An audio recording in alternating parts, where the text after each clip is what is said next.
बिस्मिल्लाहिर्रहमानिर्रहीम। अस्सलामुअलैकुम। प्रोग्राम मुकाबिल के साथ इस्लामाबाद स्टूडियो से मैं हूं सरवत वलीम, रऊफ क्लासरा, आमिर मतीन स्टूडियोज में हमारे साथ ही मौजूद हैं। आज के प्रोग्राम के आगाज पर आपको बताएंगे कि आम लोगों के लिए खौफ की अलामत बनने वाला नैब 3 दिन की कोशिशों के बावजूद हमजा शहबाज को गिरफ्तार करने में नाकाम।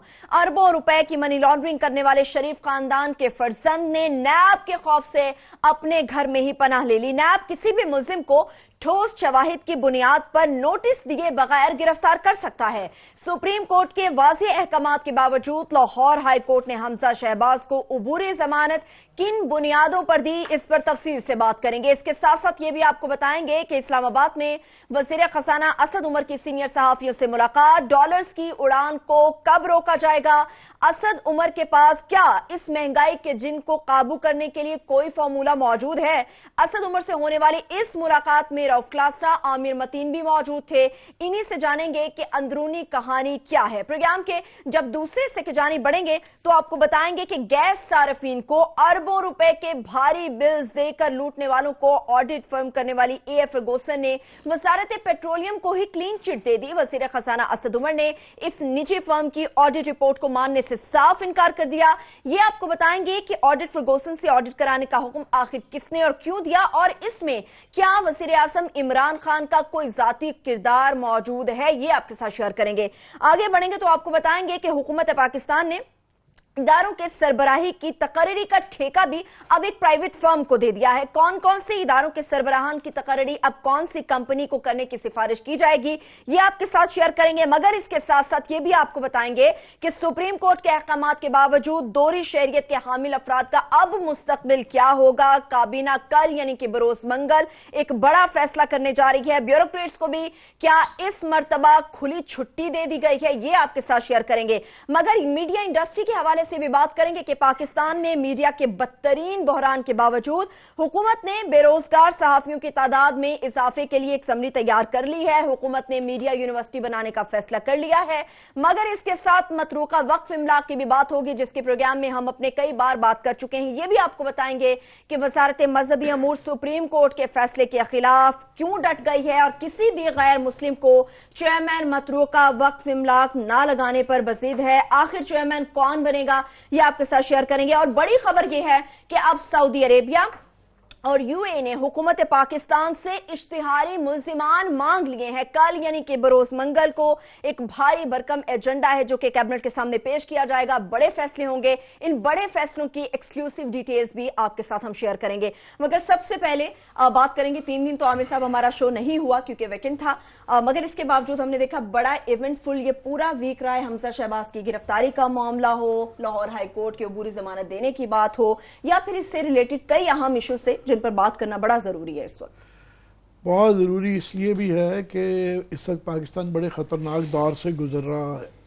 ये नहीं भूलना चाहिए कि हमारे दफ्तर खारजा ने हम इंडिया के ऊपर हमारा ये ख्याल है, उनका ख्याल है कि इलेक्शन के मौके पे हमारे पे वो कोई ऐसा हमला कर सकते हैं, खुदा ना खास्ता, तो हमारी स्टेट ऑफ अलर्ट इस वक्त बहुत ज़्यादा है। दूसरा, भारत में इलेक्शन होने जा रहे हैं और बीजेपी ने अपने मैनिफेस्टो में कहा है कि उसके अंदर वो उनकी जो आइन की 370वीं शिक है जिसमें कि कश्मीरियों को ख़ास इख्तियारात हैं कि वहाँ भारत के लोग जो है ज़मीन नहीं खरीद सकते। तो उन्होंने ये कहा है कि जनाब अगर वो हुकूमत में आ गए तो वो उसको तब्दील कर देंगे, जिसका मतलब है अगर बीजेपी जीत जाती है तो वैसे ही उनका बहुत ज़्यादा एक तो एग्रेसिव पाकिस्तान की तरफ रवैया है। इसके बाद कश्मीर में जो वो करने जा रहे हैं उसके बाद मज़ीद ख़राबी होगी जिसका असर हमारे पे आएगा। तो हमें तैयार हो जाना चाहिए, हमें पूरा उस पर नज़र रखनी चाहिए। और इस वक्त स्टेट ऑफ अलर्ट है। याद रहे कि अभी हम नॉर्मल टाइम्स में नहीं गए हुए हैं, अभी भारत के साथ लड़ाई का ख़तरा टला नहीं है, ख़त्म नहीं हुआ। दूसरा, अफगानिस्तान में बड़ी जो है इख्तितामी दौर में है, जो तालिबान के साथ गुफ्तगू है उसके भी पाकिस्तान पे असरात हैं। ईरान में बहुत सैलाब आए हुए हैं। मगर होना क्या चाहिए, अब ये इस वक्त हम ऐसे निर्गे में घिरे हुए हैं कि हमारे चारों तरफ बड़े ही संजीदा मसाइल पे बड़ा संजीदा जो है ना बहस व मुबाहिसे हो रहे हैं। तो हमारे यहाँ क्या हो रहा है, 3 दिन से क्या हो रहा था, 2 दिन में कि जी हमजा शहबाज शरीफ साहब 2 दिन सारा दिन टीवी 24 घंटे इस पे लगा कि जी अब वो सीढ़ी के जरिए हम सायों को क्रॉस कर रहे हैं, वो जी अब घर से नहीं निकल रहे, अब जी बिरयानी की वो जी डब्बे आ गए हैं। अब वो एक अजीब मज़का खेज सूरत हाल है कि एक नॉर्मल एक तफ्तीश है, नैब है, नैब का इख्तियार है वो गिरफ्तार हो और उसके बाद उनको गिरफ्तार होना चाहिए। उसके बाद वो एक अजीब 24 घंटे तमाशा होता रहा, फिर हमारा मीडिया भी उसको कवर करता रहा और फिर हमारी जरूरत नहीं है कहने की, पर अदालत से भी इस तरह की मिसालें नहीं मिलती हैं कि मुल्जिम पेश ही ना हो और वो उनका जमानत भी ले ली जाए। ये एक बहरहाल तफ्तीश को सियासत से अलहदा रखना चाहिए, अगर हुकूमतें नहीं भी रख रही अदारों को तो रखना चाहिए। ये सिंपल एक केस है कि उन पर इल्ज़ाम है कि जनाब उनके इतनी मनी लॉन्ड्रिंग हुई है, उनको पेश होना चाहिए, गिरफ्तारी होनी चाहिए, तो नॉर्मल है। मगर अब और खबरें आ रही हैं कि जनाब उनका मुबैना तौर पे जो फ्रंटमैन था मुश्ताक साहब, वो भागते हुए पकड़े गए हैं और उसमें चल रहे हैं। मगर ये एक अजीब सा हो गया है। दूसरा, हुकूमत भी कोई इसके अंदर कुछ बहुत ज्यादा समझदारी और संजीदगी का रोल नहीं कर रही। उनके भी एक अजीब फ्रिवलेस किस्म के बयान, वो फयाज चौहान से जान छुटाई थी, वो मुश्ताक अली साहब हमारे पेटे पड़ गए हैं कि जी 1 रोटी 2 रोटियां ना खाया करें, 1 रोटियां खाया करें। अब ये एक फ्रिवलेस एक मजाक है ना। इस वक्त जो है इकोनॉमी की सूरत हाल बड़ी खराब है। In the words of Asad Umar himself, जो आज वो जो उन्होंने उनका बयानिया है कि जी आईसीयू से आके वो जो है ना जनरल वार्ड में आ गया, मगर मरीज अभी अस्पताल में है। और हमारी सहाफ़ियों की कुछ एंकर्स की वीकेंड के ऊपर उनसे मुलाकात हुई जिसमें उन्होंने इसका कहा, जो एक्सप्लेनेशन देने की, जो इस वक्त महंगाई है और जो फिगर्स आ रहे हैं कि पहले 3.9 जीडीपी की ग्रोथ का आ रहा था, अब वो वर्ल्ड बैंक वगैरह एडीबी कह रहे हैं 3.5 है। हफीज पाशा जैसे इकोनॉमिस्ट हैं जो 3% कह रहे हैं अगर ये ग्रोथ आती है तो उससे जो है, अगर इतनी कम ग्रोथ होती है उससे मजीद बेरोजगारी भी बढ़ेगी और लोग गुर्बत की लकीर से भी नीचे जाएंगे और गरीब लोगों का इजाफा होगा। तो वो जो ख्वाब दिखाए गए थे कि जी 40 लाख नौकरियां और 25 लाख मकान और पता नहीं क्या क्या लाखों में, वो सारे ख्वाब चकनाचूर हो जाते हैं। और उसमें असद उमर साहब ने जो एक्सप्लेनेशन दी उसमें उन्होंने कहा जी जब ये ट्रेड और इंपोर्ट एक्सपोर्ट में बहुत ज्यादा गैप हो जाता है, जैसे कि $35 बिलियन का हो गया था, तो ऐसे मौके पे स्लो डाउन किया जाता है। तो हमने बाय डिजाइन की थी। तो हमारा उनको ये कहना था कि जनाब इतनी बाय डिजाइन भी नहीं थी। अगर तो होता ना कि आपने बाय डिजाइन इंपोर्ट्स अपनी कम कर दी हैं और ये तो वो है, वो नहीं है। जो ये ग्रोथ में कमी आ रही है उसका सबसे बड़ी वजह जो हुई है वो आपकी ज़राअत के अंदर कमी है कि आपकी कॉटन भी बहुत कम हुई है, आपकी राइस भी, आपकी तमाम चीनी भी, शुगर केन भी। तो ये एक तो फसलें आपकी नीचे आई हैं, नेगेटिव ग्रोथ, माइनस, मतलब बढ़ नहीं रही है बल्कि आगे से भी कम हो रही है ज़राअती मुल्क के अंदर। दूसरा, हमारी ट्रेड जो इंडस्ट्रीज है, लार्ज स्केल मैन्युफैक्चरिंग खास तौर पे, वो भी नीचे जा रही है। सो इनका वो जो कह रहे हैं तो ये उससे फैक्टर ये आ जाता है कि सिर्फ असद उमर से मसला नहीं हल होएगा जब तक इंडस्ट्रीज ठीक नहीं करेंगे। रज़ाक दाऊद साहब को कुछ करना पड़ेगा, वो एक कंट्रोवर्शियल हो चुके हैं, पहले उनको अपने खानदान के बिजनेस का पड़ा है, उनसे इंडस्ट्रीज नहीं चल रही, किसी ना किसी को उनसे हिसाब लेना है। एनर्जी, आपको गुलाम सरवर साहब का कुछ करना है, वहां पे ये जो गैस के और उसके बिजली के बिल बढ़ी जा रहे हैं, मगर वहां पे जो रिफॉर्म्स होने थे वो नहीं हो पा रहे हैं। ज़राअत, वो महबूब आलम साहब रखे हुए हैं साहबजादा, उनका ना कभी जिक्र सुना, उनको एक्सप्लेन करना चाहिए ज़राअत की चीजें। तो सारा मलबा मैं समझता हूँ जो असद उमर पे भी पड़ गया। असद उमर अकेला फाइनेंस कहां से चलाएगा? जब तक ये गवर्नमेंट नहीं ठीक चलेगी तो ये गवर्नमेंट भी नहीं चल सकती। अकेले असद उमर के बस की बात नहीं है। ये प्राइम मिनिस्टर साहब को खुद वो ये सिर्फ उस पे ना मुद्दा डालें, ये इंडस्ट्रीज की मिनिस्ट्रीज कौन सी चलाएंगी? सो ये गंभीर मसाइल हैं जिसके जवाब गवर्नमेंट को देने हैं। मगर वो भी उनके जो बयान आ रहे हैं कि जी रोटी 2 की बजाय 1 कर दो, ये कोई इतने अच्छे निकल रहे हैं।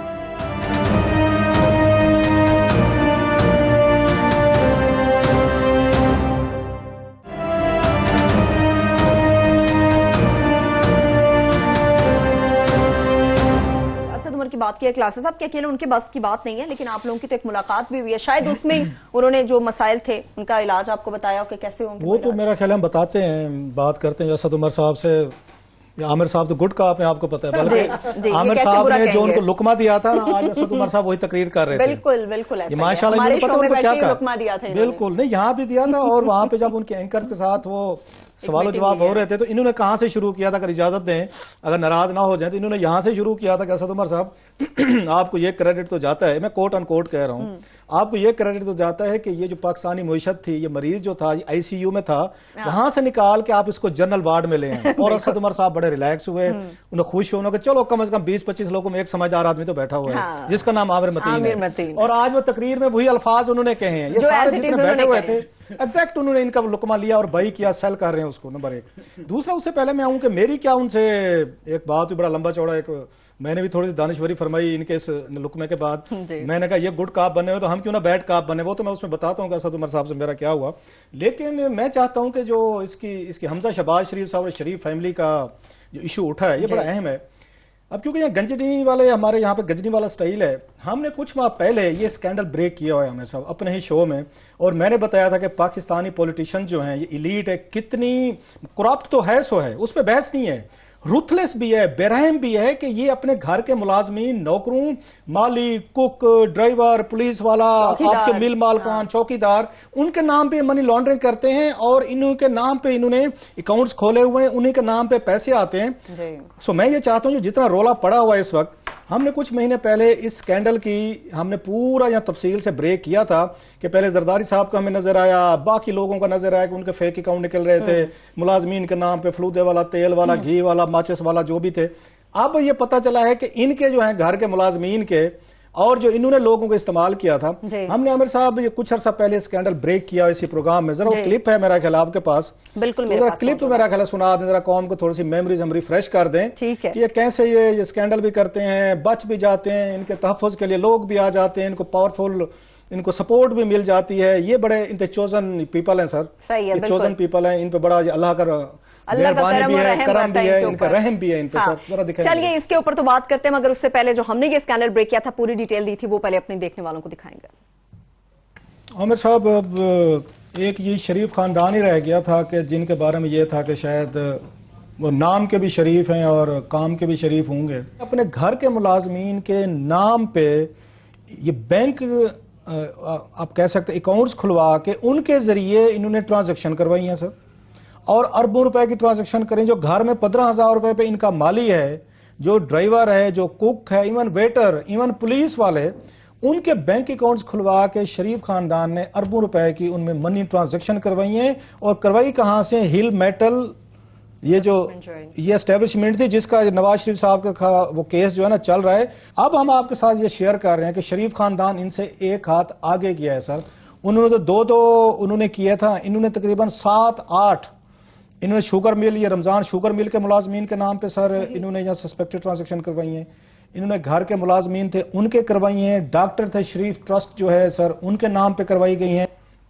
ये हमने क्लास अब मेमोरीज तो रिफ्रेश करा दी हैं लोगों की, उनको अंदाजा हो गया, हम पहले ब्रेक कर चुके थे। ज्यादा क्या अब इसके बाद ये डिटेल दी जाए कि कैसे ये house of Sharif, house of Zardari, house of Talpur फरियाल साहबा और बड़े बड़े लोग हैं, कैसे मनी लॉन्ड्रिंग हो रही है, अरबों रुपए के पैसे आगे पीछे, सबूत भी हैं, स्टेट बैंक दे रहे हैं, दीगर इदारे दे रहे हैं, लेकिन ना वो मानते हैं। और मैंने फिर अगेन ये कहा ना, चोजन पीपल हैं, ये खुदा की तरफ से ये कुछ ये मखसूस लोग भेजे गए हैं इस दुनिया में, स्पेशली पाकिस्तान का उनका कोटा रखा गया कि आपको बिल्कुल वो कहते हैं you can get away even with A murder with a smile. इनको पुलिस से भी सपोर्ट मिल जाएगी, इनको अदालतों से भी मिल जाती है, इनको नैब से भी, जनरल मुशर्रफ से भी डील मार लेते हैं, बेनजीर भुट्टो साहबा से भी हो जाते हैं, ये बच बचा के इक्तदार में भी आ जाते हैं। और जिन लोगों को लूटते हैं, इनकी कामयाबी ये नहीं है कि लूटते हैं, वो दुनिया भर में होती है करप्शन, सारे करते हैं। इनकी कामयाबी है कि जिनको लूटा हुआ है उन्हीं को सड़कों पे ला के उन्हीं के जरिए एहतजाज करवा रहे हैं। ये इनकी कामयाबी है जो पाकिस्तान के अलावा दुनिया में कहीं पे नहीं होता। और आमिर साहब के पास भी बहुत बड़ी खबर भी है, मेरा ख्याल है बड़ी खबर को असद उमर साहब पे बात मैं समझता हूँ कि अच्छी बात यह है कि असद उमर साहब का गुड काप कह लें, अच्छी बात यह है कि वो झूठ नहीं बोलते। इसाक डार साहब होते तो उन्होंने कहना था कि ये मरीज जो है ना वार्ड में नहीं है, ये पार्क के अंदर जो है ना 5 माइल दौड़ रहा है, और ये हमारे साथ 5 साल कहा होता रहा। ये मैंने उनसे मुंह पे भी कहा। तो अच्छी बात ये वो झूठ नहीं बोलते हैं, मान लेते हैं कि मरीज जो है अभी भी अस्पताल में है। मगर उन्होंने साथ में अच्छी खबर ये है कि हमें ये बताया जा रहा है कि इकोनॉमिक टीम जो है ना गवर्नमेंट की, खासतौर पे ब्यूरोक्रेटिक जो इकोनॉमिक टीम है, उसके अंदर अब फाइनली उनको एहसास हो गया है कि तब्दीलियां की जा रही हैं। याद रहे कि जब प्राइम मिनिस्टर से हमने शुरू में उनकी इकोनॉमिक टीम का कहा था, ब्यूरोक्रेटिक टीम का, तो उन्होंने ये कहा कि क्या करें, ठीक है इन पे इल्जाम है, इनके ऊपर नैब केसेस हैं, मगर ऐसे कैसे ही हैं और लोग अवेलेबल ही नहीं है।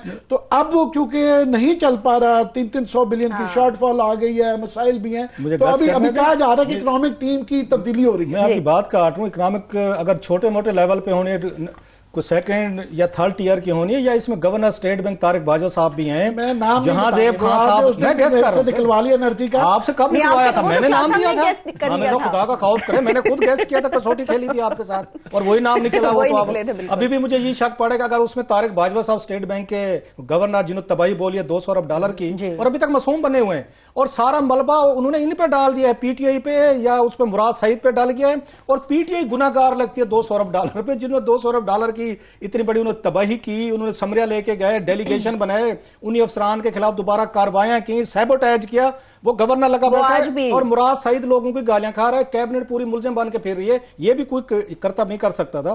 दूसरा, जहांजेब खान साहब भी साफ दे रहे 300 अरब का शॉर्टफॉल है, अगर इनके अलावा कोई और चेंजेस हैं तो वो मीनिंगलेस है। नो नेम्स, मगर ये है कि मेरा भी यही है कि सिर्फ ये इकोनॉमिक टीम ब्यूरोक्रेटिक टीम से नहीं चलेगा, इनको अपनी पॉलिटिकल टीम के अंदर भी तब्दीलियां लानी पड़ेगी, एक लार्जर मैसेज देने की जरूरत है मार्केट के अंदर, क्योंकि आने वाले महीने में ये हमजा शहबाज शरीफ के, नवाज शरीफ साहब के, यासिर के, इन सबके ही केसेस हैं अदालतों के अंदर, high court, Islamabad high court, supreme court में।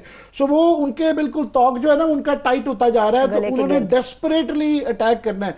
तो ये जो असद उमर साहब फरमा रहे हैं ना कि हमें स्टेबलाइज करने के लिए साल डेढ़, इनके पास साल डेढ़ नहीं है, ये महीनों हफ्तों की बात करें, उसमें इनको अवाम को तसल्ली देनी है कि जनाब हमारे, वो जो इमरान साहब कहते रहते हैं ट्रस्ट मी, वो ट्रस्ट लूज करते जा रहे हैं। उनको जो है यहाँ पे एक कैबिनेट रीशफल की जरूरत है, एनर्जी का, पेट्रोलियम का चेंज करनी है, एग्रीकल्चर चेंज करनी है, इंडस्ट्री जहां पे मेजर नुकसान हो रहे हैं, पंजाब से इनको मैसेज देने की जरूरत है कि जनाब वहां भी कोई रीशफल हो रही है, कोई तब्दीली आ रही है, ताकि लोगों का एतमाद बहाल इन पे होगा तो इकोनॉमी पे बहाल होगा।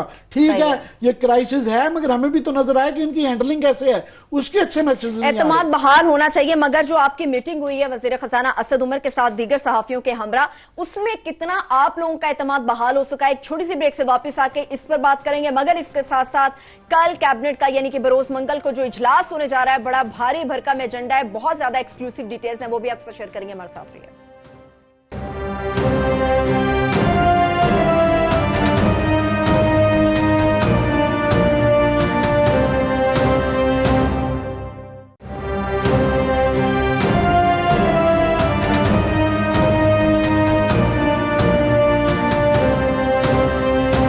एक बार फिर से प्रोग्राम में हम आपको खुशामदीद कहेंगे। कैबिनेट के एजेंडे पर तो बात करेंगे, मगर क्लास साहब बात हो रही थी एतमाद बहाल होने की। आपकी जो मीटिंग हुई है असद उमर के साथ, कुछ एतमाद आपका भी मईशत के हवाले से बहाल हुआ? हाँ, लेकिन लास्ट टाइम में जब था ना, मैं बिल्कुल चुप करके बैठा रहा था, क्योंकि उन दिनों टॉक शो हो रहा था बहुत, आपने देखा होगा असद उमर को बड़ा मुश्किल लग रहा था लास्ट टाइम था, सो मैं बिल्कुल चुप रहा था, मैं अब इस पर क्या ऐड करें फर्दर। तो कल या परसों जो मुलाकात हुई थी 2-3 दिन पहले, उसमें जरा कंपेरेटिवली मेरा ख्याल है बेहतर माहौल था, तो बात हो सकती थी। तो आमिर साहब जब गुड काप बन गए, मैं कब ये तो होने से रहा कि हम बैड काप ना बने, हम अपना किरदार ना निभाएं, फिर अपना ना करें, तो मैं फिर थोड़ी देर के लिए बैड काप बना। अब लेकिन उस असद की मैं थोड़ी सी 1-2 चीजों की तारीफ करना चाहता हूँ कि डिसेंट मैन, जैसे इन्होंने कहा, too decent to even run finance minister ही चाहिए होता है जो बड़े बड़े दावे करता है। इन पे जो प्रॉब्लम है ना असद पे, आज बड़ी मैं उनका सुन रहा था, उन्होंने बड़ी अच्छी बात की जुबैर साहब ने, जो इनके बड़े भाई हैं, बिल्कुल सही आइडेंटिफाई किया। उन्होंने कहा, उनसे कहा कि जनाब अगर आप फाइनेंस मिनिस्टर बन जाते आप क्या करते? तो उन्होंने कहा कि अगर मैं फाइनेंस मिनिस्टर होता कम से कम मेरे क्लिप ना चल रहे होते क्योंकि Asad Umar is carrying the baggage, क्यों जितनी उन्होंने तकरीरें की हुई है कौमी असम्बली में, टीवी शोज में अपोजिशन के तौर पर, तो सारी उनको दिखा दी जाती है। अब वो एम्बेरस होते हैं उस चीज से, अच्छा उसे इरिटेट होना भी शुरू हो गए। अब वो आज मैं सुन रहा था उनकी तकरीर, आज उन्होंने जाके अटैक फरमाया है टीवी एंकर्स पे, पहली दफा अटैक आया उनका। वो ये कहते हैं कि ना कि ये जो है ना बीट रिपोर्टर्स जो हैं, आज उन्होंने बीट रिपोर्टर्स को बड़ा उन्होंने अच्छा करार दिया।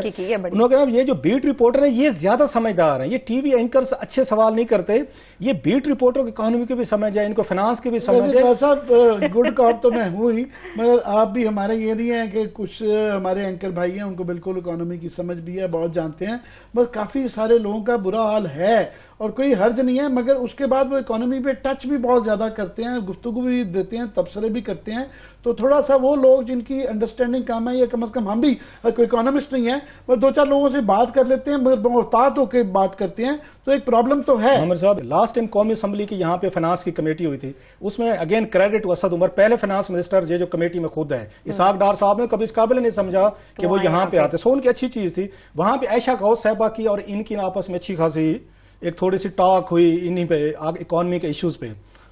सो मैंने उनसे असद से कहा, मैं कि अब सवाल ये है, अच्छा आयशा गौस बख्श जो है, आयशा गौस पाशा, जी पाशा, सॉरी अब हमेशा भूल जाते हैं, वो इनकी बेगम साहब है हफीज पाशा साहब की। मैंने असद को कहा, मैं कि मुझे समझ नहीं आती कितने सियाने लोग हैं कि हफीज पाशा साहब जो है आपकी हुकूमत की पॉलिसीज की तारीफें करते हैं, नवाज शरीफ पे तनकीद करते हैं, डाक पे तनकीद करते हैं। उनकी बेगम जो है मैं कि आयशा पाशा साहबा जो है वो नवाज शरीफ की मैं कि उनकी मिनिस्टर थी, और पंजाब में वो 4-5 साल जो अच्छा हुआ बुरा हुआ जिसको आप टारगेट करते रहे, इमरान खान साहब आप करते रहे, वो बेगम साहबा वहां पे मैं फाइनेंस चला रही थी। मैं कि मुझे समझ नहीं आती मियां बीवी कितने सियाने। मैंने कहा कि एक मैं कि आपके साथ मिला हुआ है, बेगम साहबा जो है नवाज लीग के साथ मिली हुई है, अच्छा वो चाहते हैं अपनी उनको आके उनका आर्गुमेंट इस्तेमाल करते हैं इस पे उन्होंने। तो मैंने कहा भाई काम करें, दोनों से रिक्वेस्ट करें, मियां बीवी घर में मिलते हैं रोजाना, पहले तो बैठ के फैसला कर लें आपस में कि इनमें से कौन सच है। हफीज पाशा साहब ठीक कह रहे हैं कि इसकी तहरीक इंसाफ बेहतर है और नवाज लीग साहब की उनकी इकॉनमी बुरी है, या वो बेगम साहबा को मना लें। मैं कि दोनों को कोई एक बात इनसे मैं के मनवा लें, कोई एक बात तो ठीक है, फिर हमारे साथ शेयर कर लीजिएगा हफीज पाशा साहब ठीक कहते हैं या उनकी बेगम साहबा। खैर जवाब बड़ा उन्होंने अच्छा दिया, ज़र्फ दिखाया उन्होंने अच्छा जवाब दिया। उन्होंने क्लास साहब ये पता है कि इसकी बेगम साहबा जो है ना वो उससे एग्री करती है या उसकी बात मानती है, आप जो ये हमारे ऊपर शर्त रख लें। दूसरा उन्होंने कहा जमहूरियत है भाई, ठीक है, अच्छा जमहूरियत उनके घर में भी है, जुबैर साहब की उनकी नहीं बनती, फेयर एनफ। दूसरे 2-4 बड़े सीरियस जो मैंने उनसे थोड़ी सी बातें भी की। मैं अक्सर बात सुने, आप जो पैसा गिराते जा रहे हैं यहाँ पे किसके लिए गिरा रहे हैं, हमें ये समझा रहे हैं पिछले मैं आधे घंटे से कि पैसा गिराना कितना जरूरी था, डॉलर को मजबूत करना एक्सपोर्ट के नाम से। पिछले 70 साल से हम ये कहानी सुनते आ रहे हैं, हर नई हुकूमत आती है सारे बिजनेसमैन बोरा बिस्तरा उठा के इस्लामाबाद आ जाते हैं, अखबारों में इश्तिहारात लग जाते हैं, मर गए, तबाह हो गए, बर्बाद हो गए, और हर कोई पैकेजेस लेके आते हैं, हुकूमतों को ब्लैकमेल करते हैं, आपसे पैसे गिरवाते हैं, आपसे डॉलर को ऊपर लेके जाते हैं कि एक्सपोर्ट बढ़ाएंगे, या आपसे मैं कि कंसेशन लेते हैं रिफंड में, टैक्सेस में, बला बला आपके बिजली में कि जी ये डॉलर लेके आएंगे। मैं सुप्रीम कोर्ट में एक रिपोर्ट पेश हुई है, हमने कई दफा यहां कह चुके हैं, उसमें बताया गया कि पाकिस्तानी एक्सपोर्टर, अगेन नॉट सारे तो नहीं होंगे लेकिन कुछ एक साइजेबल एक तादाद जो है वो डॉलर का को ऊपर ले जाके ये एक्सपोर्ट बढ़वा के, और जिसकी महंगाई का इंपैक्ट हम पे आता है, वो बैरून मुल्क जदादें खरीद रहा है पाकिस्तानी एक्सपोर्टर। जो डॉलर वापस आना चाहिए, जो हमारी जान से निकाल के आपने महंगाई करके एक्सपोर्टर को दिया है कि तुम एक्सपोर्ट बढ़ाओ डॉलर लो, वो क्या कर रहा है, ये सुप्रीम कोर्ट की रिपोर्ट है, वो ये कर रहा है कि बैरून मुल्क जदादें खरीद रहा है, वो पैसा वापस नहीं आ रहा। मैं कि ये तो आपकी डॉलर की पॉलिसी नंबर 1। नंबर 2 मैं कि बड़े लोगों को आप टच नहीं कर रहे, सारा आपने गरीबों का या कचूमर निकाल कर रख दिया है। उन्होंने कहा मसलन मैं कि जी यहाँ पे आप इसको देख लें, आपका कंपटीशन कमीशन ऑफ पाकिस्तान, इन्होंने यहाँ 30 बिलियन रुपीस के जुर्माने किए हैं कार्टल्स को, जिन्होंने लूटा है पाकिस्तान को महंगी चीजें करके। मैं कि 10-10 साल से वो स्टे लेके बैठे हुए। आपने अटॉर्नी जनरल ऑफ पाकिस्तान से मुलाकात की, आपने चीफ जस्टिस ऑफ पाकिस्तान को जाकर मिले, उनको आप ब्रीफ किया कि सर जी हमारा 30 अरब रुपया पड़ा हुआ है और ये बड़े बड़े बिग गन्स मगरमच्छ खा के बैठे हुए हैं। आपने कोई बात की, मैंने एंग्रो की बात की, मैं एंग्रो जो है 5 अरब रुपया इसको जुर्माना हुआ था गैस की, इन्होंने यहाँ कंसेशन पे गैस ली और किसानों को महंगी इन्होंने खादें बेची, जुर्माना हुआ। मैं 10 साल से वो लेके बैठे हुए हैं, स्टे लेके बैठे हुए हैं। और टर्मिनल LNG टर्मिनल जो उनको दे के गए थे, एंग्रो की वारदात देखें कि खुद उन्होंने या $2,72,000 वो डेली ले रहे हैं ये LNG के नाम पे डेली, जो उस पे जुर्माना हुआ है उन्होंने हुकूमत पाकिस्तान को देना है, उसके लिए 10 साल से वो स्टे लेके बैठे हुए हैं। इकबाल जट अहमद की कंपनी स्टे लेके बैठी हुई है, 46 करोड़ का उस पे जुर्माना एतजाज हसन ने लेके दिया हुआ है।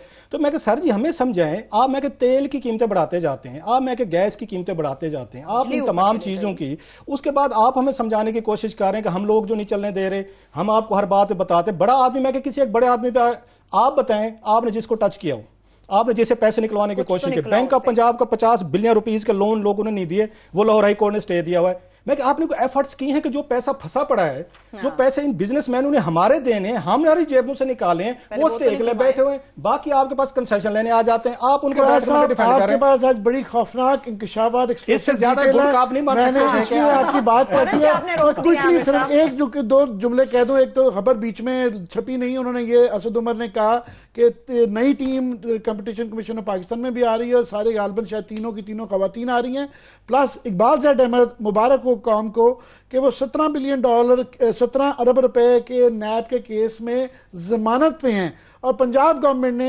एजुकेशन का एक बोर्ड बनाया है, उसके अंदर उनको मेंबर रख लिया। मुबारक हो। कल इसकी तफसील बताएंगे। आपके पास ज्यादा खौफनाक आज इंकशाफात हैं, कल के कैबिनेट के अंदर क्या होने जा रहा है, मैं चाह रहा हूँ वो बताएं। ये बचा गए, फिर बचा गए, ताकि मैंने उनसे क्या क्या सख्त बातें की, इन्होंने कहा मजीद कौम को ना पता चले, फौरन से रोक दिया आपको। क्लास साहब खबर तो दे दें, लेकिन इससे पहले हमने जो क्लिप दिखाया था अपने देखने वालों को भी बता दें, तकरीबन 4 महीने पहले का वो क्लिप था, 12 दिसंबर 2018 की तारीख का। अब बढ़ेंगे आगे क्लास साहब हम। अब आते हैं मेरे साहब, कल कैबिनेट में बड़े इंतहाई बम्बास्टिक चीजें आ रही हैं, मुझे स्टार्ट करने दें।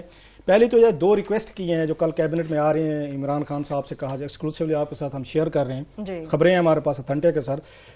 अब देखें कि मुल्क कितने सेंसिटिव होते हैं। सऊदी अरेबिया ने हुकूमत पाकिस्तान को रिक्वेस्ट की है कि आपके पास एक पाकिस्तानी या शहरी है, उसका नाम है अफरोज आलम, ये पाकिस्तानी नेशनल है और सऊदी अरेबिया से भागे हुए हैं, इनको हमारे हवाले किया जाए। सऊदी अरेबिया ने पाकिस्तान से मांगा है, दोनों के दरमियान इनका एक्स्ट्राडिशन, इनका ट्रीटी पे। जुर्म सुने जरा इंटरेस्टिंग, हमारे लोग अरबों रुपए लेके लूट पाट के भाग के हम वापस नहीं ला सकते। सऊदी अरेबिया ने यह कहा है कि एक यहाँ पे एक डॉक्यूमेंट बनाया गया था, फॉर्जरी की गई थी, ये बंदा जो है आपका अफरोज आलम साहब जो हैं, ये उस फॉर्जरी का हिस्सा थे, एक डॉक्यूमेंट फॉर्ज हुआ है, ये बंदा हमें चाहिए। जरा देखें कि अपने कवानीन पे कैसे कौमें इंप्लीमेंट करवाती हैं कि एक कागज जैली बनाया गया है, यहां पे अकलू ने आके पूरे के पूरे पेपर जमा करवा दिए थे, या जैली लेटर, जैली फॉन्ट, कतरी लेटर्स और कोई कुछ नहीं हुआ। सऊदी अरेबिया कहते हैं हमारा एक लेटर जैली बना था, वो पाकिस्तानी ने बनाया था, उसको हमारे हवाला करें, भाग गया। ये कल आ रहे। नंबर 1, हमसे इसाक डार को इनकार कर दिया उन्होंने, हमारे से दुबई वाले हमें कुछ नहीं देते कि वहां हमारे जो ये मफरूर बैठे हुए हैं। अपने एक लेटर अब दुबई का सुने, जिसके पास हमारे बंदे बैठे रहते हैं। दुबई ने कहा है जनाब कि आपके यहाँ एक हमारा एक और बंदा है जनाब, उसका नाम है आबिद हुसैन सन ऑफ यहाँ बख्श मोहम्मद, ये भी पाकिस्तानी नेशनल है सर। दुबई ने कहा है कि ये यहाँ कत्ल हुआ था, कत्ल में यहाँ मुलविस था, ये भी हमारे हवाले किया जाए सर। दूसरी जो बड़ी खबर है आमिर साहब, हमने लास्ट टाइम किया था, इमरान खान साहब डट गए हैं, आपको पता है वो बात चीजों पे डट जाते हैं, वो कहते हैं मैं किसी से ब्लैकमेल नहीं होता, ये तो कई दफा हमें कह भी चुके होते हैं। लास्ट टाइम हमने यहाँ पे खबर की थी कि चेयरमैन इवैक्यू बोर्ड, ये ट्रस्ट जो है, सुप्रीम कोर्ट ने यह कहा था कि इसका चेयरमैन जो है ना, वो आप किसी उसको हिंदू, सिख, क्रिश्चियन, पारसी कि उनको लगाए, अकलियती बिरादरी में से है, मुसलमानों को मत लगाए। ऑर्डर नहीं किया था, सजेशन दी थी, वो सजेशन थी सर उनकी। उस पे जनाब इन्होंने अपने लास्ट कैबिनेट का इजलास हुआ तो इनको 3 नाम प्रपोज किए गए थे। हमने उस वक्त भी कहा था कि हजूर आप मेहरबानी फरमाए, पाकिस्तान की इमेज आप बेहतर कर रहे हैं, हमारी माइनॉरिटीज के हवाले से इनको जरूरत है, इनका एतमाद बहाल करें, बूस्ट करें और पाकिस्तान का इमेज अच्छा हो रहा है, थोड़ा सा मजीद अच्छा करें, कुछ अहम इदारों को इनके हवाले करें, इनको सरबराह बनाए, किसी सिख भाई को बनाए, किसी हिंदू को बनाए, किसी पारसी को बनाए, कोई क्रिश्चियन को बनाए, नजर आना चाहिए पाकिस्तान जो है ना, ये सबका पाकिस्तान है। उस वक्त इन्होंने 3 नाम दिए थे और तीनों माशाल्लाह मुसलमान थे सर। सुप्रीम कोर्ट पिटती रहेगी इस पे सर, नहीं मानी उन्होंने। अब 3 नाम कौन से थे जो इन्होंने लास्ट टाइम दिए थे सर? एक यहाँ पे मेजर जनरल रिटायर मोहम्मद साद खटक साहब थे, डॉक्टर आमिर अहमद साहब थे, मोहम्मद हफीजुल्लाह खान साहब थे, डेफर कर दिया। अब चालाकी क्या की गई है, इन्होंने कहा ऐसे करते हैं हम किसी इसको नॉन मुस्लिम को, हिंदू, सिख, ईसाई, सॉरी क्रिश्चियन या पारसी को हम इवैक्यू बोर्ड ट्रस्ट का चेयरमैन तो नहीं बना सकते, ये तो मुसलमान मुल्क है माशाल्लाह, यहाँ पे तो हंगामा हो जाएगा। लिहाजा उन्होंने कहा एक काम करते हैं, 2 नंबरी देखें, हम एक टास्क फोर्स बना देते हैं, उस टास्क फोर्स में हम सबको डाल देंगे, उनकी रिकमेंडेशन चेयरमैन सुन लेगा। टास्क फोर्स की जरूरत होती है कि चेयरमैन वो भी अगर मेजर जनरल साहब बैठा हो या दीगर बैठे हों उनको रखें। अब डेफर करके कल दोबारा सर समरी आ रही है कैबिनेट में और माशाल्लाह वही तीनों के तीनों नाम उन्होंने फिर रखे हैं। इनको कोई पाकिस्तान में कोई ऐसा हिंदू नहीं मिला, कोई सिख नहीं मिला, कोई क्रिश्चियन नहीं मिला। आपकी दहशत है, डर के मारे उन्होंने जो है ना कैबिनेट का फैसला होने जा रहा था, उन्होंने गुंजाइश निकाली है, टास्क फोर्स बना दिया, अभी भी आप खुश मतलब है आप ये कह रहे हैं मौत दिखा के हम बुखार पे राजी हो। मतलब है मुझे बताएं, एक अगर हिंदू या क्रिश्चियन, सिख या पारसी या कोई और हमारा भाई लग जाएगा, पाकिस्तान का इमेज बेहतर होगा, खराब, इतना भी हमारा दिल नहीं रह गया कि जो उन्हीं के लिए बना है ये इदारा, उन्हीं की फलाह के लिए, तो उन्हीं में से किसी को बनाए, वो अपने गुरुद्वारे देखें, अपने वहां पे टेम्पल्स देखें, अपने जितनी भी उनके मजहबी उनके मकामात उनको देखें। करतारपुर इतना बड़ा एक वो प्रोजेक्ट है जिसपे पूरी दुनिया की नजरें हमारे पे हैं, तो इसलिए वहां तो खास तौर पे सिखों की शमूलियत बहुत जरूरी है कि उसकी जो भी प्लानिंग की जा रही है, डिजाइन बनाया जा रहा है, पाकिस्तानी सिखों की और दुनिया भर के सिखों की जो है ना उसके अंदर फैसला साजी में शमूलियत बहुत ही जरूरी है। चलिए मुझे एक्सपेक्ट लास्ट इसके बाद कैबिनेट की और बड़ी स्टोरीज हैं। कि again sanity will prevail, Imran Khan साहब को फैसला करना चाहिए, कैबिनेट मेंबरान को आप किसी इसमें से हिंदू सिख इनको मौका दें, इनको हेड करने दें। आपने मुसलमानों को दे के देखे हैं ना, जिस तरह की स्टोरीज आई थी, स्कैंडल, आसिफ हाशमी साहब अभी तक जेल में पड़े जी बिल्कुल, पॉलिटिकल अपॉइंटमेंट, इनको मौका दें और उनको एहसास दें कि मुल्क आपका भी है, आप भी हेड कर सकते हैं, आप भी अपनी कम्युनिटी के लिए रोल प्ले करें। एक बड़ा ओहदा देने में इतनी मेरा ख्याल है छोटी हमें अपना दिल नहीं करना चाहिए, अपना दिल बड़ा करने की जरूरत है। एक छोटी सी ब्रेक की जाने बढ़ते हैं, जब ब्रेक से वापस आएंगे कैबिनेट का जो कल बरोज मंगल को इजलास होने जा रहा है, बड़ी एक्सक्लूसिव डिटेल्स मजीद भी हमारे पास मौजूद है कि इनके लिए कौन कौन सी एजेंडे में चीजें शामिल है, वो आपके साथ शेयर करेंगे। हमारे साथ रहिए।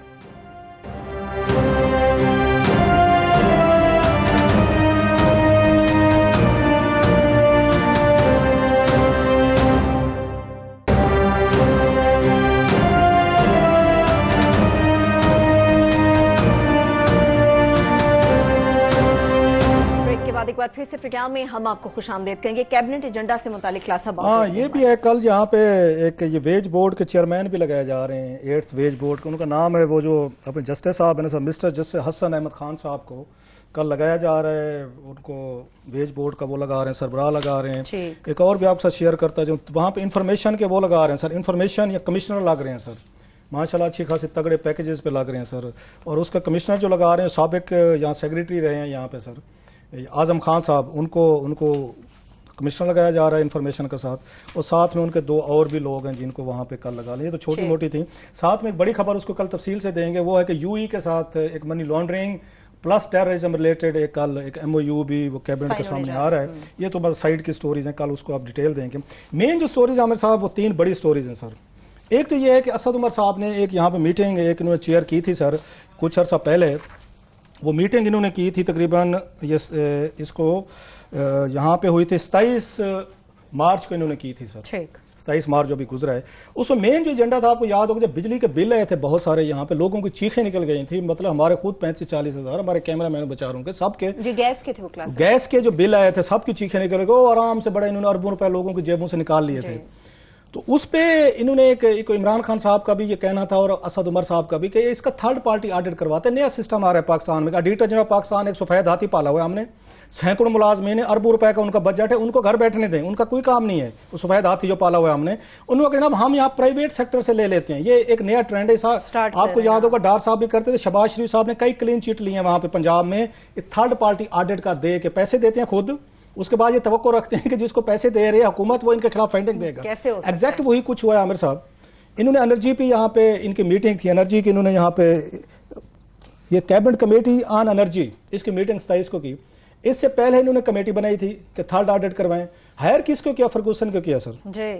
और फर्गूसन का जरा बैकग्राउंड बताता जाऊंगा इसको क्यों लिया गया था। कहते everything happens for a reason, English का कोट है ना एक। पता ये चला कि इमरान खान साहब की वो बड़ी पसंदीदा फर्म है सर फर्गूसन जो है, क्योंकि जब यहाँ हनीफ अब्बासी का केस चल रहा था इनकी डिस्क्वालिफिकेशन के लिए, तो फर्गूसन की फाइंडिंग ने इमरान खान साहब को डिस्क्वालीफाई होने से बचाया था। सो लिहाजा फर्गूसन को ढूंढा गया, ढंडोरा दिया गया कि फर्गूसन कहाँ है, कहाँ गायब हो गए हो तुम, आओ आपको कोई हम याद कर रहे हैं, हम प्रोजेक्ट देते हैं, कोई पैसे बनाते हैं, कोई भी आप डील करें। सो वो प्रोजेक्ट दिया गया जनाब उसी फर्गूसन को जिसने इमरान खान को सुप्रीम कोर्ट से बचाया था। उनको कहा गया कि आप थर्ड पार्टी ऑडिट करें इसका। अब जनाब वो थर्ड पार्टी ऑडिट जो है ना पेश कर दिया गया है इसमें 27 मार्च को यहाँ पे असद उमर साहब की उस मीटिंग में। The heads of to Asad Umar, मुझे अब ये गुड का बनने देंगे, अच्छी चीजें, we will appreciate him. Asad Umar ने लिया वहां पे क्लास सारे फर्गूसन के। फर्गूसन साहब आती है ना, क्योंकि पता है आपको कि जो लोग आपको हायर कर रहे होते हैं आपने उनके खिलाफ नहीं जाना होता। तो फर्गूसन ने जनाब क्लीन चिट दी है पेट्रोलियम मिनिस्ट्री को जनाब कि कोई इसमें कोई गलत बिलिंग नहीं हुई। सुनते हैं लोगों की चीखें निकल गई, अरबों रुपए जेबों से निकल गए हैं। तो फर्गूसन ये फरमा रही है यहाँ पे कमेटी में कि उनकी रिपोर्ट में कि जनाब बिल्कुल कोई 1 रुपए का भी गलत बिल किसी को नहीं भेजा गया, किसी की जेब से कुछ नहीं निकला। हाँ, जो आप लोगों ने महंगाई की थी, स्लैब जो बनाए थे उसकी वजह से हो गया। उस पे असद उमर ने लिया पकड़ इसको फर्गूसन वालों को, इनकी रिपोर्ट को। उन्होंने कहा मुझे समझाएं कि 2017-18 में बाज तो ऐसे लोगों को भी बिल गए हुए हैं जिनके पे तो ये स्लैब अप्लाई नहीं कर रहा था। आप लोग हमें ये बता रहे हैं कि पेट्रोलियम या गैस वाले जो हैं उन्होंने कोई गलत काम नहीं किया, वो बिल्कुल बेगुनाह है। मतलब है उन्होंने सुई साधन को पेट्रोलियम मिनिस्ट्री को क्लीन चिट दे दी थर्ड ऑडिट ने, इसलिए थर्ड ऑडिट पार्टी करवाया जाता है ना, ऑडिटर जनरल पाकिस्तान इस्तेमाल नहीं हुआ। तो उस पर असद उमर ने इनको पकड़ लिया कि मुझे समझाएं कि इवन उन लोगों के भी बिल आए हुए हैं कि जो स्लैब में नहीं आ रहे थे या जिनका कंपैरिजन दिखाया गया कि 2017 में विंटर उनका जब था उस वक्त ये उनके रीडिंग थी और ये बिल थे। 2018 का विंटर आया है तो उसकी ये रीडिंग है, ये अगर स्लैब अप्लाई भी करें तो इतना ज्यादा बिल नहीं आना चाहिए। सो असद उमर ने उनकी रिपोर्ट को किया है मुस्तरद और उन्होंने पेट्रोलियम मिनिस्ट्री को कहा है कि डिफरेंट जो स्लैब्स इनका मुझे उसमें बताएं, और वो खुद कह रहे हैं, हुकूमत मान रही है, हुकूमत मान चुके हैं। इमरान खान साहब को याद होगा कि 30% इसमें वो हुए हैं जो इंक्वायरी इन्होंने करवाई थी कि 30% बिल ज्यादा भेजे गए, लेकिन थर्ड पार्टी ये फरमाती है कि बिल्कुल ठीक है, ये पाकिस्तानी अवाम झूठ बोलते हैं। हमारा कैमरामैन को ये गलत फहमी होगी, मुझे भी होगी कि मेरा 35-40 हजार बिल आया था एक महीने, फिर 35-40 आया दोबारा। सो जनाब कौम को मुबारक हो। लोग बेवकूफ है। मैं बस एक क्विकली आपके पास कोई और खबरें हैं, क्विकली ये कह दूं कि पहले करें तो करें क्या। पहले इंटरनल जो इंक्वायरियां करवाई गई, प्राइम मिनिस्टर के कहने पे 2-3 इंक्वायरियां, उसका रिजल्ट नहीं निकला, थर्ड पार्टी को दे दिया, उसका रिजल्ट नहीं निकला। अब मजीद उसके ऊपर फाइनेंस मिनिस्टर ने, असद उमर ने कहा है कि जनाब इसको आप दोबारा देखें। तो किसके पास ये अब यही रह गया, इंडिया के पास चले जाएं कि आप हमारी इंक्वायरी कर दें, या अफगानिस्तान के पास चले जाएं, हमारे यहाँ तो इंक्वायरी नहीं हो सकती। इन्हें बताएं कितने पैसे दिए फर्गूसन को, अगर ये काम करवाना तो हमसे करवा लेते, क्लीन चिट भी लेनी है तो हम दे देते, मुफ्त में कर देते। भाई साहब इसके लिए इतने फर्गूसन को पैसे देने की क्या जरूरत है, जिसकी रिपोर्ट आपने खुद उठा के फेंक दिए। इसलिए लोगों को नहीं देने चाहिए आपको कंट्रैक्ट, क्योंकि उन्होंने इमरान खान को बचाया था सुप्रीम कोर्ट ऑफ पाकिस्तान में, उनकी रिपोर्ट ने बचाया था। आप उनको बुलाएं, जनाब दें जी लाखों रुपए का इनको प्रोजेक्ट देते रहे जी, कोई बात नहीं, हम टैक्स देने वाले बैठे हुए हैं। अब आमिर साहब जो बड़ी खबर है, it's very close to our heart, वो कल जो आ रही है बिग स्टोरी, वो ये है कि आमिर साहब यहाँ पे ये दोहरी शरीयत वाला, आपको याद है कि सुप्रीम कोर्ट ऑफ पाकिस्तान में बड़ा केस चला, हमने स्टोरी ब्रेक की थी जिसमें सुआ मोटो लिया था चीफ जस्टिस साकिब निसार साहब ने कि पाकिस्तान में कितने महकमों में या दोहरी शरीयत के लोग पाए जाते हैं। मेरा 500 के करीब सरकारी मुलाजिमीन पाए गए थे, खुदा का खौफ करें, ये तो आइडेंटिफाई किया था, थाउजेंड में थे जो आखिर में रिपोर्ट है, थाउजेंड में लाके 1000 में। हमने तो जो ब्रेक की थी स्टोरी शुरू में, मुझे याद नहीं रहा, उसका क्लिप दिखाते आपको कल दिखाएंगे, जो हमने पहली स्टोरी ब्रेक की थी उस पर खैर 12 प्रोसीडिंग हुई, बहुत सारे लोगों को डिफरेंट व्यूज भी थे। तो वो जो सुप्रीम कोर्ट फैसला दे के गई थी कि ये हुकूमत को चाहिए कि ये खुद एक अपनी पॉलिसी बनाए कि किन इदारों के लोग जो हैं वो लग सकते हैं, किस किस महकमे पे डुअल नेशनल, किन पे नहीं लग सकते, कौन से इदारे हैं जहाँ पे जिसकी स्ट्रेटेजिक वैल्यू है, बड़े वो कॉन्फिडेंशियल हैं, जहाँ पे फॉरेन नेशनल या किसी की डुअल लॉयल्टी नहीं बर्दाश्त की जा सकती, और कौन से ऐसे ओहदे हैं जिनके ऊपर लगाए जा सकते हैं, ये बताएं। गवर्नमेंट की ड्यूटी लगाई गई। मजे की बात यह है कि आपको कल इसकी तफसील फर्दर भी देंगे। इस पे उन्होंने लगाया था फरोग नसीम साहब को और साथ में लगाया था इशरत हुसैन साहब को कि आप इसको आइडेंटिफाई करें। उन्होंने अब 35 से 40 के करीब उन्होंने महकमे जो है ना उन्होंने आइडेंटिफाई किए हैं।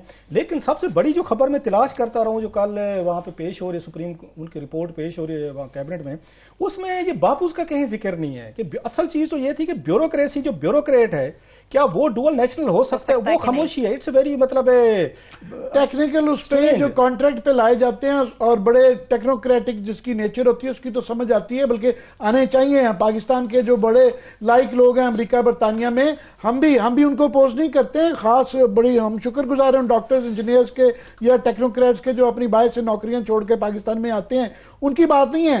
जो परमानेंट एम्प्लॉई है, जो परमानेंट ब्यूरोक्रेट है, और खासतौर पर जो छुप के ये 2-3 नेशनलिटियां ली हुई है, उनका क्वेश्चन था। अच्छा, अब कल उन्होंने किन किन को कहा कि इनके पे नहीं होने चाहिए डुअल नेशनल। उन्होंने कहा सुप्रीम कोर्ट ऑफ पाकिस्तान के जजेस नहीं होने चाहिए, यहाँ हाई कोर्ट्स के जजेस नहीं होने चाहिए डुअल नेशनल, शरीयत कोर्ट के नहीं होने चाहिए, इसके बाद इस इलेक्शन कमीशन ऑफ पाकिस्तान के नहीं होने चाहिए, और अगर ये पाए जाएं तो इनको सदर एक रेफरेंस भेजे इनके खिलाफ, इनको हटाया जाए, या ये जो वकील हैं उनके सामने पेश होने से इनकारी हो जाए। और जो महकमे हैं जिनको कहा गया है कि इनके भी डबल नेशनल नहीं हो सकते, ISI के बारे में कहा गया है, इसके बाद मिलिट्री इंटेलिजेंस है, इंटेलिजेंस ब्यूरो है, इंटेलिजेंस एजेंसीज हैं, या सूबाई या आपकी विफाकी जो आपकी एजेंसियां वो भी हैं। अच्छा, करंट इसमें आपके लॉ एनफोर्समेंट एजेंसीज हैं, पुलिस है, रेंजर्स है, पैरामिलिट्री फोर्सेज हैं, लेवीज हैं, इसके बाद मिनिस्ट्री ऑफ डिफेंस है, मिनिस्ट्री ऑफ इंटीरियर है, इसके बाद FIA और होम डिपार्टमेंट्स हैं जो प्रोविंशियल गवर्नमेंट्स के, इनके भी उन्होंने कहा है कि डबल नहीं हो सकते। और आगे फर्दर स्ट्रेटेजिक प्लानिंग डिवीजन है, सिविल आर्म फोर्सेज हैं, डिफेंस प्रोडक्शन है, नेशनल कमांड अथॉरिटी है, एटॉमिक एनर्जी कमीशन है, Pakistan space and upper atmosphere research commission है, और नेशनल अकाउंटेबिलिटी ब्यूरो भी है। सो इन्होंने कहा इनमें से नहीं होने चाहिए। लेकिन जो सबसे बड़ी बिग कमीशन है आमिर साहब, कल हम मजीद बताएंगे कि इसमें कहीं जिक्र नहीं है कि नादरा जो है सबसे बड़ा सेंसिटिव आपका इदारा है, क्या नादरा का चेयरमैन डबल नेशनल हो सकता है, या यहाँ डीजी पासपोर्ट जो हैं जिनके पास डाटा है वो भी मिस होंगे। और सबसे बड़ी चीज जो है क्लैरिफिकेशन कंफ्यूजन है कि ब्यूरोक्रेट जो है क्या वो डुअल नेशनल हो सकता है जब नौकरी लेता है बैरून मुल्क ले, उस पे ये चुप है। आई होप कि कल कोई वहां पे कैबिनेट मिनिस्टर जरूर फरोग नसीम साहब से पूछेगा कि व्हाट अबाउट ये डीएमजी अफसरान, पुलिस तो कवर होगी सपोजली, लेकिन आप उनका क्या क्या, डीएमजी वाला फिर हाथ कर, इशरत हुसैन फिर डीएमजी को बचा गया, कुछ चक्कर है आमिर साहब। ये देखते हैं कल कैबिनेट इसमें क्या करते हैं। एक तो है ना जो परमानेंटली इन मिनिस्ट्रीज के ऑफिशियल्स हैं, बाकी जो रोटेट करते हैं, एक डीएमजी अफसर है जो कल इंटीरियर में जाता है, कल या तो यह है कि वो जिनकी डुअल उनकी अपॉइंटमेंट ना यहाँ की जाएगी, इसकी क्लैरिफिकेशन भी हो, इसकी कंफ्यूजन और क्लैरिफिकेशन भी चाहिए। उम्मीद है कि कल तक वो भी सामने आ जाएगी। इसके साथ ही प्रोग्राम भी अपने इख्तिताम को पहुंच रहा है। अपना बहुत सा ख्याल रखिए। खुदा हाफिज।